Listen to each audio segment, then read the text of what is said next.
오늘 하나님의 말씀은 예수님을 따르는 삶 순종의 발걸음이라는 제목으로 하나님의 말씀 전하도록 하겠습니다. 한번 따라해 볼까요? 예수님을 따르는 삶 순종의 발걸음. 오늘 본문의 말씀은 짧은 구절입니다. 그런데 예수님이 이 땅에서 어떠한 삶을 사셨는지를 우리에게 보여주고 있습니다.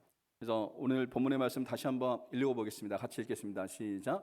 나를 보내신 이가 나와 함께 하시도다. 나는 항상 그가 기뻐하신 일을 행함으로 나를 혼자 두지 아니하셨느니라. 여러분, 예수님은 항상 하나님께서 기뻐하신 일을 행하셨다라고 말을 하고 있습니다. 하나님께서 기뻐하시는 일이 무엇일까요? 하나님께서 기뻐하시는 일은 순종입니다. 순종. 예수님은 하나님께 순종하는 삶을 사셨어요. 예수님은 언제나 하나님 말씀에, 하나님 명령에 순종하셔서 그 발걸음을 떼셨던 분이 바로 예수님이셨던 것을 여러분 보게 됩니다. 그렇다면 이제부터 우리가 예수님의 순종에 대해서 우리가 좀 살펴보면서 우리도 순종의 사람이 될 수 있기를 바랍니다. 첫 번째는 예수님은 하나님의 부르심에 순종했습니다. 오늘 본문에 보면요, 이렇게 나옵니다. 요한복음 8장 29절에 보면 나를 보내신 이가, 이렇게 이 말씀이 나와요. 그렇다면 나를 보내신 이가라고 하는 말은 뭐냐면, 예수님이 이 땅에 오셨는데 예수님이 자의적으로 오신 게 아니라 그분을 보내신 분이 계시다는 거예요. 그분이 누구냐? 하나님이십니다. 하나님이 예수님을 이 땅에 보내셨는데, 그 예수님께서 그 하나님의 부르심 앞에 순종해서 이 땅에 오셨다는 것을 말씀해 주고 있다는 것입니다. 여러분, 하나님은 아담과 하와에게 에덴 동산의 모든 것은 다 허락하셨지만 딱 한 가지를 허락하시지 않으셨어요. 여러분이 잘 알다시피 선악과는 하나님께서 먹지 말라 그랬습니다. 그것을 먹는 날에는 정령 죽으리라라고 하나님께서 말씀하셨어요. 그런데 아담과 하와가 사탄의 게임에 넘어가서 하나님 말씀에 불순종하고 선악과를 따먹었어요. 그래서 정말 그대로 하나님께서 말씀하신 대로 그들은 죽어야지만 됐습니다. 죽어야 되는 겁니다. 왜냐하면 선악과를 따먹으면 정령 죽으리라라고 하나님께서 말씀하셨기 때문에. 그런데 하나님은 그 아담과 하와가 범죄하고 난 뒤에 그들을 죽이시지 않고 누구를 죽이기로 결정하셨냐면 독생자 예수 그리스도를 죽이시기로 결정하셨다는 사실입니다. 여러분, 이게 바로 복음 중의 복음입니다. 그래서 여러분, 그 창세기 3장 15절에 보면 이게 원복음이라고 하는데요. 같이 한번 읽어보겠습니다. 시작. 내가 너로 여자와 원수가 되게 하고 내 후손도 여자의 후손과 원수가 되게 하리니 여자의 후손은 내 머리를 상하게 할 것이요 너는 그의 발꿈치를 상하게 할 것이니라 하시고. 여러분, 이 말은 이 사탄에게 하는 말이에요. 사탄에게. 여기 여자의 후손은 누구를 얘기하고 있냐면 예수님을 이야기하는 겁니다. 여자의 후손이 와서 십자가에 못 박혀 돌아가실 것을 이야기하는 겁니다. 여러분, 그러니까 하나님의 계획은 뭐냐면요, 아담과 하와가 범죄했을 때 하나님의 계획은 온 인류를 구원하시기 위해서 하나님의 아들 되신 예수 그리스도, 독생자 한 분뿐이 안 계신 그분, 정말 하나님에게서 소중한 그분을 보내시기로 하나님은 작정하셨다는 거예요. 이게 바로 구원의 계획입니다. 예수님은 하나님의 구원 계획에 그 부르심에 순종하신 분이 우리 주 예수님이세요. 하나님의 계획이 있었죠. 하나님의 계획이 있었고 하나님은 그 아들 예수님을 이 땅에 보내시기로 계획을 세우셨어요. 그분이 이 땅에 오셔야지만이, 이 땅에 오셔서 십자가에 죽으셔야지만이 죄인들이 다 구원받을 수 있는 겁니다. 그 계획을 하나님은 세우셨고, 그 예수님은 하나님의 그 구원의 계획의 부르심에 순종하는 역사가 일어났던 겁니다. 여러분, 그러므로 예수님은 어떻게 했습니까? 하늘 영광 보좌를 버리고 낮고 천한 이곳에 오셔서 인간의 몸을 입고 오셔서 십자가에 죽기까지 예수님은 복종하신 분이 우리 주 예수님이시라는 겁니다. 그래서 여러분, 빌립보서 2장 6절에서 8절에 제가 좀 읽어드리겠습니다. 그는 근본 하나님의 본체시나 하나님과 동등됨을 취할 것으로 여기지 아니하시고 오히려 자기를 비워 종의 형체를 가지사 사람들과 같이 되셨고 사람의 모양으로 나타나사 자기를 낮추시고 죽기까지 복종하셨으니 그 십자가에 죽으심이라. 예수님은 하나님의 본체세요. 하나님의 본체라는 거 뭐냐면 성삼위일체 하나님을 얘기합니다. 예수님도 하나님이십니다. 예수님도 하나님이신데 그 성부 하나님의 그 구원 계획과 그 명령에 그 부르심에 순종해서 예수님이 이 낮고 천한 곳에 인간의 몸을 입고 이 땅에 오셔서 여러분 그분은 환영받지 않으셨습니다.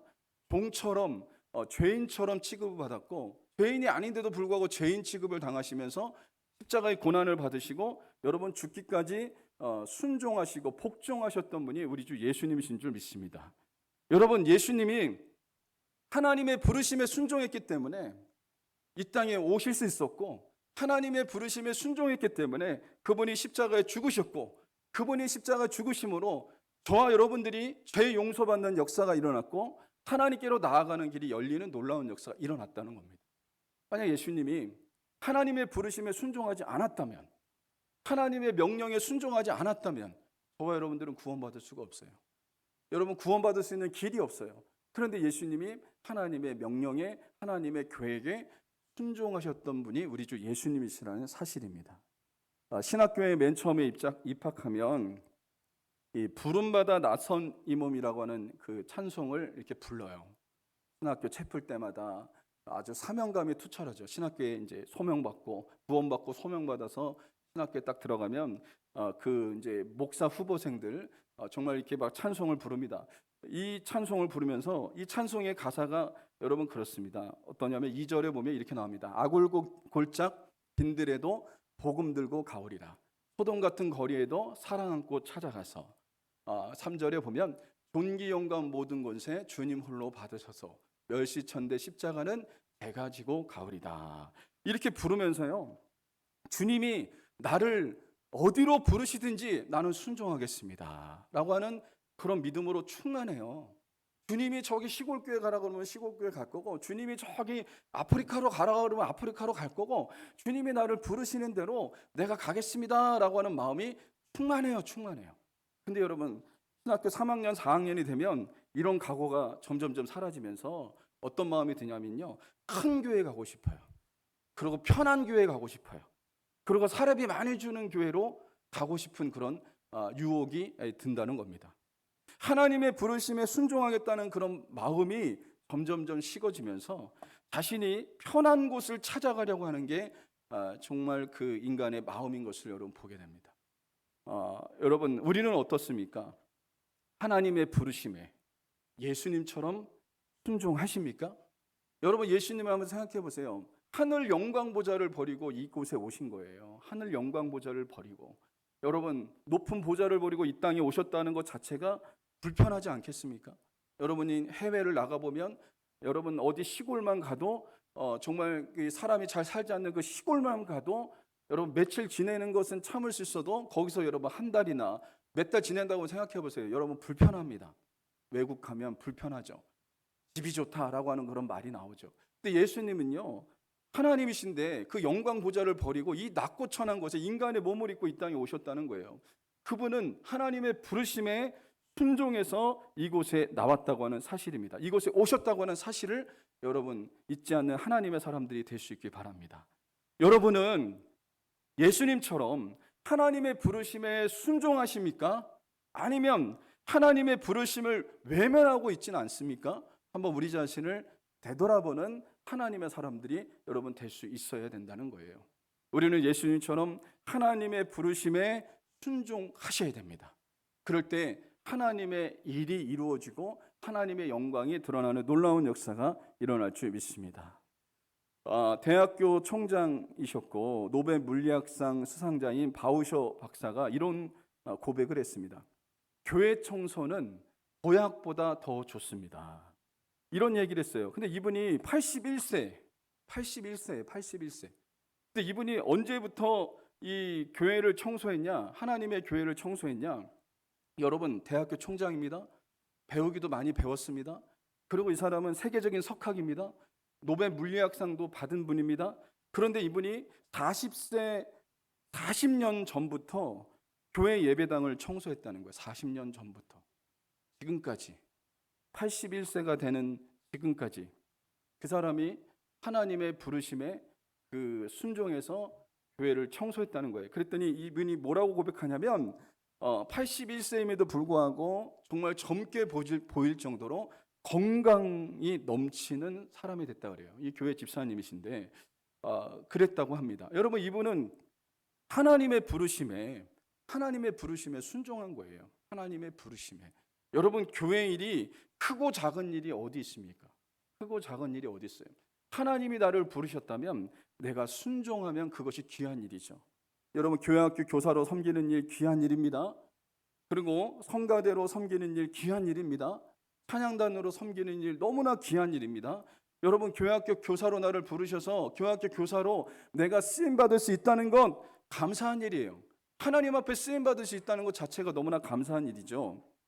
찬양단으로 오늘 또 서서 이렇게 하나님을 섬겼잖아요.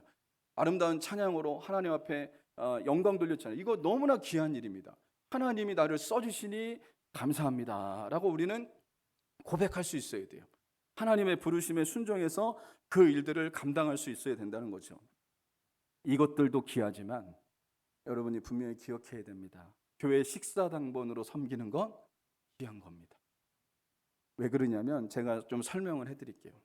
하나님의 사람들을 대접하는 건 너무 귀한 일이에요. 하나님의 사람들을 대접하는 건 너무 귀한 일인데, 근데 여러분, 교회 식사당번으로 섬기는 건 여러분 한 사람만 섬기는 게 아니라 몇십 명을 섬기는 거예요. 우리는 하나님의 사람들이거든요. 우리 한 사람 한 사람이 구원받은 하나님의 백성이기 때문에 하나님의 사람이에요. 하나님의 사람을 섬기면 하나님의 축복 주시는 거예요. 그러니까 여러분, 이게 교회 식사당번으로 섬기는 일이 너무 귀한 일입니다. 너무 귀한 일이에요. 오늘도 식사당번들이 아침 7시 반부터 와갖고 정성을 다해서 준비하시더라고요. 여러분, 이게 하나님이 기억하세요. 하나님이 축복하시는 거예요. 그래서 우리는 어떤 마음을 품어야 되냐면, 하나님 나를 써주시니 감사합니다. 나의 섬김을 통해서 하나님의 사람들을 섬길 수 있도록 하나님께 허락해 주시니 감사합니다 라고 하면서 감사할 수 있어야 돼요. 여러분, 교회 청소하는 건 귀한 일입니다. 여러분, 귀한 일이에요. 왠지 아십니까? 하나님의 전을 섬기는 일이잖아요. 하나님의 전 구석구석을 청소하고 이렇게 하는 거 너무나 귀한 일이에요. 그렇기 때문에 우리가 이 일이 너무나 귀하고 하나님 나를 써주시니 감사합니다. 내가 오늘도 하나님의 교회를 이렇게 청소할 수 있고 깨끗하게 할 수 있고 이렇게 할 수 있어서 너무 감사합니다라고 하면서 감사하는 하나님의 사람들이 될 수 있어야 돼요. 이 강단에 또 물을 떠놓으셨는데, 여러분, 물 떠놓는 거 너무 귀한 일입니다. 왜 그런지 아십니까? 물 한 잔이라도 대접하면 하나님이 그 상을 잃지 않겠다라고 얘기했어요. 물 한 잔이라도. 근데 여기 물을 누구에게 떠주는 겁니까? 주의 종에게 이 물을 떠주는 거잖아요. 그럼 이것은요, 하나님이 기억하시는 거예요. 물 한 잔이라도 대접하면 그 상을 잃지 않겠다라고 하나님께서 말씀하셨거든요. 그러니까 여러분, 우리가 하나님께 쓰임받을 수 있다면 그것만큼 영광스러운 일이 없는 거예요. 여러분, 예수님을 생각해 보세요. 예수님은 어떻게 하셨습니까? 하나님의 부르심에 순종해서 이 땅에 오셨다고 하는 사실이에요. 그래서 저와 여러분들이 하나님의 부르심에 순종하셔야 됩니다. 하나님이 나를 어떻게 부르시든지 간에 그 부르심에 순종해서 하나님 나를 써주시니 감사합니다, 나를 사용해 주시니 감사합니다 라고 하면서 여러분, 이와 같은 고백을 할 수 있는 하나님의 사람들이 여러분 될 수 있기를 주님의 이름으로 간절히 소망합니다. 여러분, 한번 고백해 볼까요? 하나님 써주셔서 감사합니다. 한번 자기 자신에게 고백해 보세요. 하나님 써주셔서 감사합니다. 우리가 이와 같은 믿음으로 우리가 살아가야 될 줄 믿습니다. 몇 달 전에 한 자매님이 예배 후에 이렇게 저한테 말하는 거예요. 목사님, 하나님께서 성가대를 다시 하라고 말씀하십니다. 어떻게 하면 될까요? 이렇게 얘기하는 거예요. 하나님이 그런 감동을 주셨다는 거예요. 그래서 제가 그 말을 듣고 너무 기뻤어요. 하나님께서 부르셨을 때 그 부르심에 순종한 거잖아요. 하나님의 부르심 앞에 순종하고 반응한 거잖아요. 그래서 제가 우리 성가대 지휘자한테 얘기하셔라, 그리고 이렇게 성가대에 서라, 이렇게 얘기했어요. 여러분, 이게 너무나 귀한 거 아닙니까? 하나님이 부르셨을 때 외면하지 않고 순종한 거예요. 하나님은 이와 같은 자를 축복하신 줄 믿습니다. 여러분, 하나님이 쓰시고자 우리를 부르실 때가 있거든요. 그 부르심 앞에 우리는 순종하는 자가 여러분 되셔야 됩니다. 각자의 부르심이 다 다르지만 각자의 부르심이 다 달라요. 하나님이 우리를 부르실 때 하나님이 내가 너를 쓰기 원한다 라고 얘기할 때요, 여러분 기꺼이 우리 자신을 내어드리셔야 돼요. 우리 자신을 내어드려야 돼요. 왜 그런지 아십니까? 하나님은요 가장 소중한 것을 우리에게 주셨어요. 여러분 생각해 보세요. 우리를 위해서 내어주셨다고요. 그분이 누굽니까?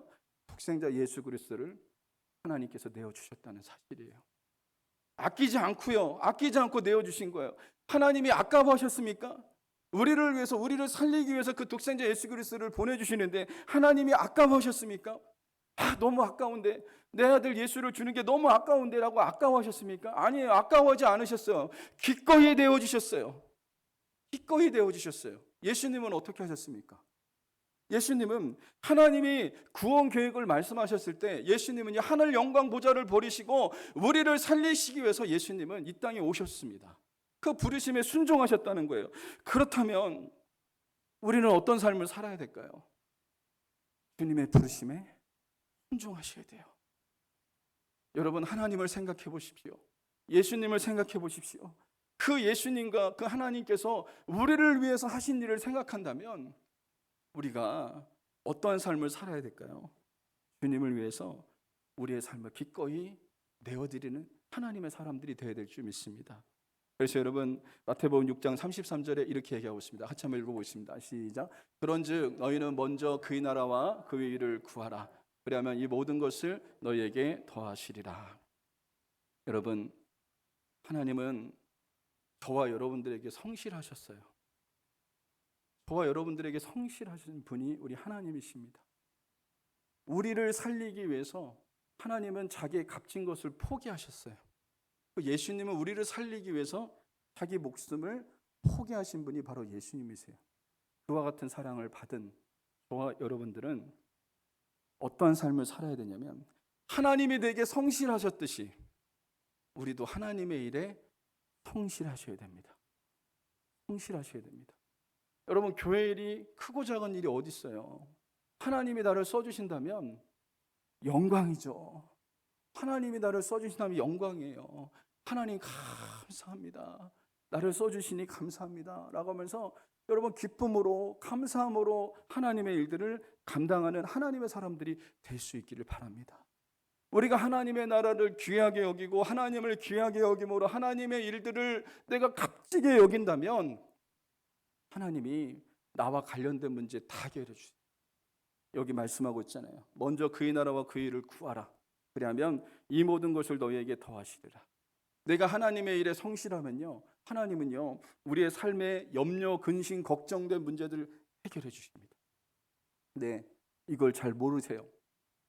하나님이 내게 성실하셨듯이, 하나님이 내게 신실하셨듯이 저와 여러분도 하나님의 일에 성실하셔야 돼요. 신실하셔야 돼요. 그러면 하나님께서 축복하시는 역사가 일어날 줄 믿으시기를 주님의 이름으로 간절히 소망합니다. 그래서 여러분 오늘 우리가 이 아침에 우리 자신을 되돌아보셔야 됩니다.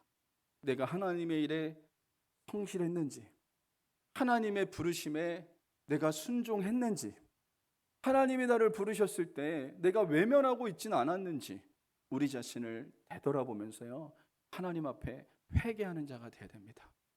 회개하고 다시 하나님의 부르심 앞에 순종하여 나아가는 하나님의 사람들이 될 수 있기를 주님의 이름으로 간절히 소망합니다. 두 번째는 예수님은 기도하심으로 순종의 삶을 사셨습니다. 여러분 요한복음 8장 29절 다시 한번 보면요, 제가 빨간 글씨만 읽어드리겠습니다. 나와 함께 하시도다 나를 혼자 두지 아니하셨느니라 라고 얘기합니다. 하나님께서 예수님과 함께 하셨고 예수님께서도 하나님과 함께 하셨다는 거예요. 이 말은 뭐냐면 예수님은 하나님과 소통하는 일을 소홀히 하지 않았다는 거예요. 하나님과 소통이 됐다는 거예요. 그 소통은 뭡니까? 기도하셨다는 거죠. 기도. 하나님 앞에 늘 기도하셨다는 거예요. 이 땅에 육체를 입고 오셨을 때 그분이 놓치지 않았던 게 뭐냐면 예수님은 하나님 아버지 앞에 기도하는 일을 쉬지 않았다는 거예요. 기도하셨다는 거예요. 여러분 그 기도가 예수님을 순종의 삶으로 이끄셨다는 것을 보여주고 있습니다. 예수님의 삶이 하나님이 기뻐하시는 순종의 삶을 사셨는데 어떻게 했을 때 그분이 순종의 삶을 사실 수 있었냐? 기도함으로 주님께 순종하는 삶을 사셨다는 것을 보여주고 있다는 사실입니다. 여러분, 이것이 너무나 중요합니다. 예수님은 늘 기도하셨어요. 예수님의 순종의 발걸음에는 기도가 있었다는 겁니다. 예수님은 기도하심으로 하나님께 순종하는 삶을 사셨다는 거예요. 예수님은 공생의 사역을 시작할 때 광야에서 40일 금식 기도하셨습니다. 40일 금식 기도. 금식 기도 하시고 어떤 일이 일어났냐면 아담과 하와를 쓰러뜨렸던 그 놈이 예수님을 유혹하기 위해서 찾아왔어요. 예수님을 유혹하기 찾아왔는데 예수님은 하나님 말씀에 순종했습니다. 순종하고 말씀으로 그 마귀를 대적했습니다. 그랬더니 어떤 역사가 일어났습니까? 아담과 하와를 쓰러뜨렸던 그 사단이 쫓겨나는 역사가 일어난 거예요.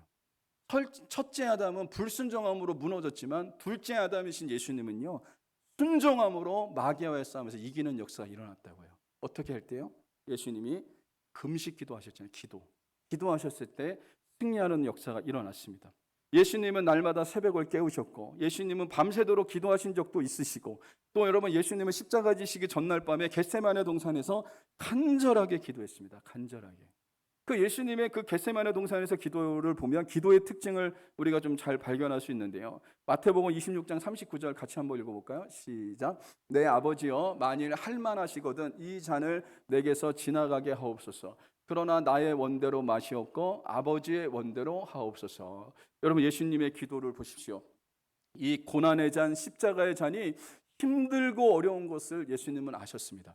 고통스러운 것을 아셨습니다. 예수님도 육체를 입고 있기 때문에 이 십자가의 고난, 십자가에서 죽으시는 것이 얼마나 고통스러운지 예수님은 아셨어요. 그래서 이렇게 기도하셨어요. 이 잔을 내게서 지나가게 해주십시오. 할 수만 있거든. 이것이 내 잔이 내가 이 잔을 지지 않고 이 고난을 감당하지 않고도 지나갈 수 있다면 지나가게 해주세요. 이렇게 예수님이 그렇게 기도했습니다. 그러면서 그렇게 기도한 것으로 끝난 게 아니라 예수님은 뭐라고 기도했죠? 그러나 나의 원대로 마시옵고 아버지의 원대로 하옵소서. 이렇게 3번 기도하셨다고. 3번. 그러고 난 다음에 예수님이 하신 일이 뭐냐면 십자가의 고난 앞에 담대히 나아가셨습니다. 3번 기도하시고 십자가의 고난 앞에 담대히 나아가시는 역사가 일어났는데 예수님의 기도를 보면요, 이 겟세마네 동산에서 예수님의 기도는요, 자신의 뜻을 내려놓고 하나님의 뜻에 순종하는 역사가 일어났던 거예요. 기도는 무엇이냐? 자신의 뜻을 내려놓고 하나님의 뜻에 순종할 수 있는 힘을 주는 게 기도라는 사실이에요. 저와 여러분들이 기도 안 하면 절대로 하나님 앞에 순종할 수 없습니다. 우리의 육체는요, 불순종입니다. 불순종. 여러분 우리가 원래 그래요. 죄성이 있기 때문에 누가 이만 하면 순종하고 싶지 않아요. 왜냐하면 이게 죄성이기 때문에 그래요. 누가 어떤 말을 하면 그냥 순종하고 싶지 않아. 그냥 싫어. 그냥 순종하고 싶지 않아. 그냥 따르고 싶지 않아. 이게 바로 육신의 성품이에요. 육신의 성품. 그런데 기도하면 순종할 힘이 오는 거예요.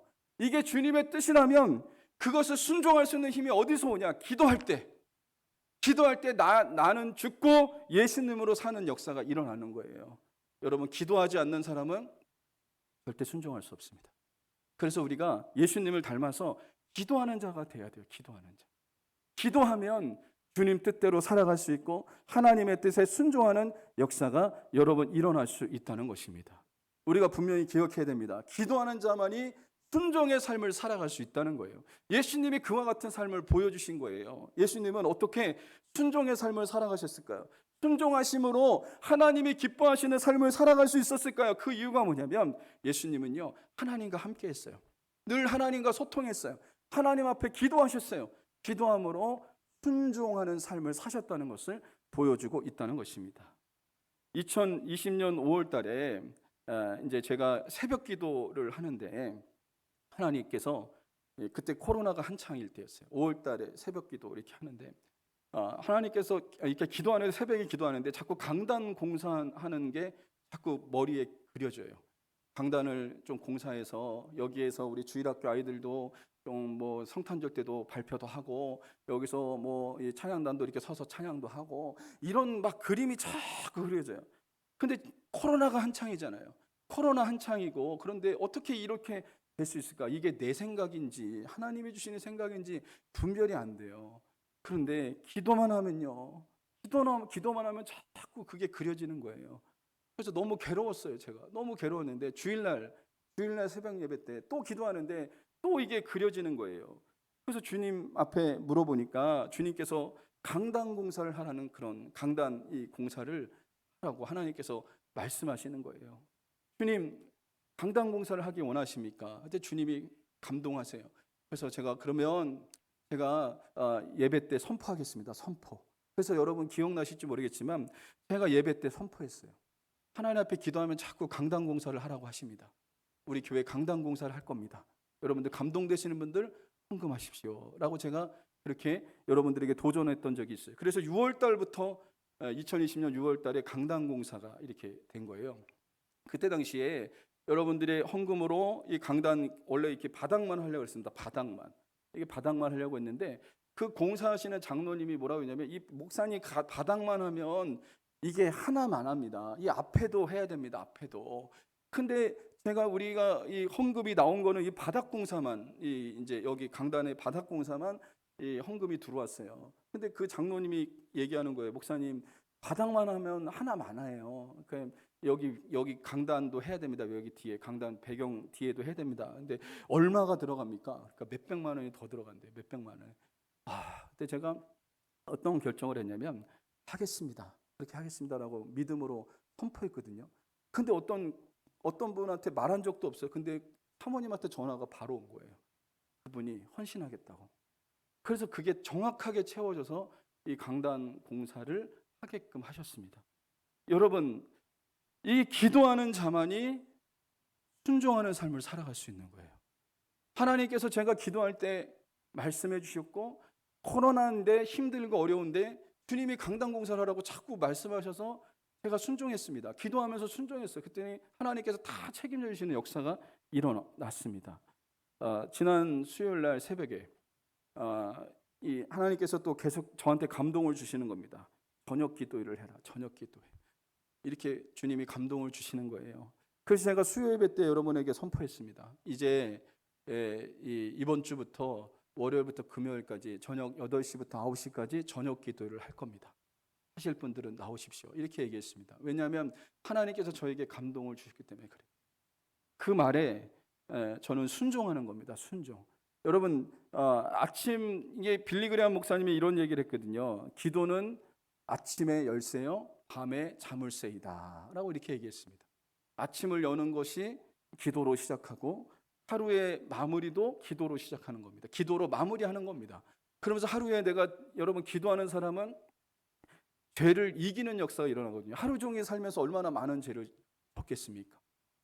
하루 종일 살면서 이러이러한 죄도 짓고 이런 불순종도 하고, 그런데 하루를 마무리하면서 하나님 앞에 기도한다면 회개 기도하지 않겠어요? 하나님, 오늘 하루 살면서 하나님, 내가 이런 죄도 졌고 이런 죄도 졌고 이런 연약한 부분도 있었습니다. 주님 용서해 주십시오라고 기도하지 않겠습니까? 그리고 하나님께서 하루를 살면서 역사하신 일에 대해서 감사하지 않겠습니까? 그러면서 여러분 하루를 마무리하는 거죠. 마무리. 여러분, 그러므로 새벽의 기도로 하루를 열고 저녁 기도로 하루를 마무리하려고 합니다. 이게 바로 예수님의 삶이었던 것을 여러분 보게 돼요. 예수님은 기도로 하루를 시작하셨고 기도로 하루를 마무리하셨습니다. 예수님이 하나님이 기뻐하시는 순종의 삶을 살 수 있었던 비결은 기도에 있습니다. 기도. 우리도 어떤 삶을 살아야 될까요? 하나님이 기뻐하시는 삶을 살아야 될 줄 믿습니다. 저와 여러분들의 소원은 무엇이 되어야 될까요? 우리의 소원은 주님의 기쁨이 되는 것입니다. 여러분, 이게 바로 우리의 소원이 되어야 됩니다. 우리의 소원은 주님의 기쁨이 되는 거예요. 하나님의 기쁨을 위해서 살아가는 겁니다. 우리를 통해서 하나님의 영광을 위해서 살아가는 겁니다. 그러려면 어떻게 해야 될까요? 예수님의 순종의 발걸음을 우리도 따라가야 됩니다. 말씀의 결론을 맺겠습니다. 예수님은 하나님의 부르심에 순종하셨습니다. 주님 일에 순종하십시오. 주님의 부르심에 순종하셔야 됩니다. 그리고 주님 일에 성실하셔야 됩니다.